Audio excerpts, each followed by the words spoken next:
જલોદ તાલુકાના વેલપુરા, ગરાળુ, ધાવડિયા, અનવરપુરા અને મુનખોસલા પંચાયતમાં રોડ રસ્તા અને પ્રાથમિક શાળાના ઓરડાનું ભૂમિપૂજન ધારાસભ્ય મહેશભાઈ ભુરિયાના અધ્યક્ષસ્થાને યોજાયું. તારીખ 21/2/2026 રોજ ધારાસભ્ય મહેશભાઈ ભુરિયાના અધ્યક્ષસ્થાને દીપ પ્રગટાવી રોડ રસ્તા, પંચાયત ઘર અને શાળાના ઓરડાનું અને નવીન લાઇબ્રેરીનું ભૂમિપૂજન કરવામાં આવ્યું. ગરાળુ ગ્રામ પંચાયતમાંથી 8 ગ્રામ પંચાયતોના વિભાજન પછી ગામોનો વિકાસની હરણફાળ ભરતા જોવા મળી. રાજ્ય સરકાર અને કેન્દ્ર સરકારનું વિકસિત ભારત વિકસિત ગુજરાતનું સૂત્ર સાર્થક કરતા 130 ઝાલોદના ધારાસભ્ય મહેશભાઈ ભુરિયા સૌનો સાથ સૌના વિકાસ સાથે મળ્યા. ભાવિ પેઢીના બેરોજગાર યુવાનોને સ્થાનિકમાં લાઇબ્રેરીમાં ઉચ્ચ શિક્ષણ મેળવી ક્લાસ 1-2ની પરીક્ષાની તૈયારી કરવા માટે ગ્રંથાલયની તથા લોકોની તથા બાળકોને સ્થાનિક સુવિધા ઉપલબ્ધ કરવામાં આવી. આજે ગુજરાતનો રાજસ્થાન બોર્ડર અડી આવેલો વિસ્તાર છે, જ્યાં ગામોના ફળિયે ફળિયા અને મુખ્ય માર્ગથી ગામડાઓના ફળિયા સુધીના રોડ રસ્તા અને પ્રાથમિક શાળાની ભૌતિક સુવિધાઓથી સજ્જ કરતા મહેશભાઈ ભુરિયા જોવા મળ્યા. આજે 8,81,00,000ની માતબર રકમ તેમના જોબ નંબરમાંથી રકમ ફાળવી ગામડાઓના વિકાસ માટે ગુજરાત સરકારની તમામ યોજનાઓને 2047નું વિઝન સાર્થક કરતા જોવા મળ્યા. કાર્યક્રમમાં સરપંચશ્રીઓ, તાલુકા પંચાયત સદસ્ય, ગામના આગેવાનો મોટી સંખ્યામાં ઉપસ્થિત રહ્યા. રિપોર્ટર હિતેશ પ્રજાપતિ, દાહોદ. કાકરાદરા 2 ગ્રામ પંચાયતના ભૂમિપૂજન પ્રસંગે અને રસ્તાના નવીનીકરણ પ્રસંગે આજે આપણી સૌની વચ્ચે ઉપસ્થિત ઝાલોદના નાયબ કાર્યપાલક ઇજનેર અને સંગાડા સાહેબ,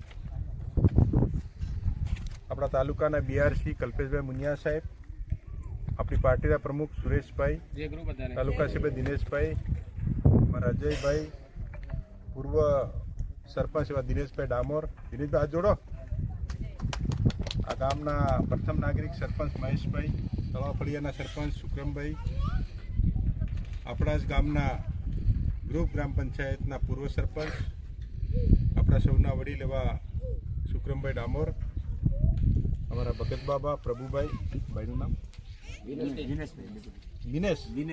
દિનેશભાઈ, તેમજ ઉપસ્થિત સૌ ગ્રામ પંચાયતના ઉપસરપંચશ્રી, પંચાયતના સભ્યશ્રીઓ, મોટી સંખ્યાની અંદર ઉપસ્થિત અમારા માતા પિતા તુલ્ય સૌ વડીલો, આગેવાનો, આ વિસ્તારના સંતો, મહંતો, સૌ ભક્તજનો ઉપસ્થિત આજના કાર્યક્રમના સૌ સન્માનિત ભાઈઓ અને બહેનો, આપ સૌનું હાર્દિક સ્વાગત કરું છું, આવકારું છું.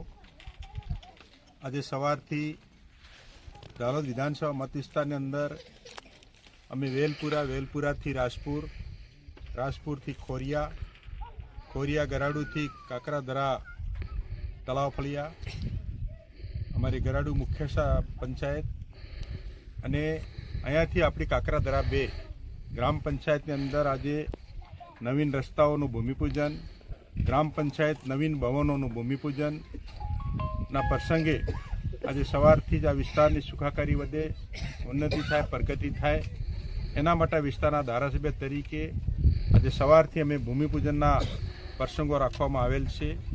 અને આપ સૌની ઉપસ્થિતિ, તમારા કરકમલો દ્વારા અને આ વિસ્તારના ધારાસભ્ય તરીકે અમારા વરદ હસ્તે આજે ભૂમિપૂજન રાખવામાં આવેલ છે.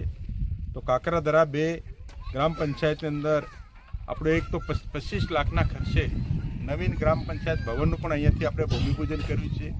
એ જ રીતે આપણા રસ્તાનું પણ ભૂમિપૂજન કર્યું છે.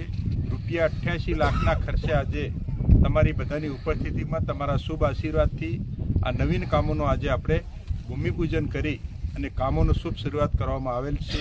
તો આપ સૌ દેશ અને રાજ્યની સરકાર, બંને સરકારોની આપણને આ વિસ્તારની જનતાને સુખાકારી પર વધે, જનતાની પ્રગતિ થાય અને યોજનાનો લાભ મળે, એના માટે આપણે સૌ સાથે મળી આજે દેશની સરકાર, રાજ્યની સરકારનો ખૂબ ખૂબ આભાર માનીએ છીએ. આજે આખા દિવસ દરમિયાન 9,29,00,000 અને 950 રૂપિયાના કામોનો આજે ભૂમિપૂજન થવાનું છે. તમારા શુભ આશીર્વાદથી આજે આપણા સમાજનો ઉત્થાન થાય, સમાજનો વિકાસ થાય, એના માટે આ વિસ્તારના ધારાસભ્ય તરીકે આપ સૌના શરણોમાં કોટી કોટી વંદન. ભારત માતા કી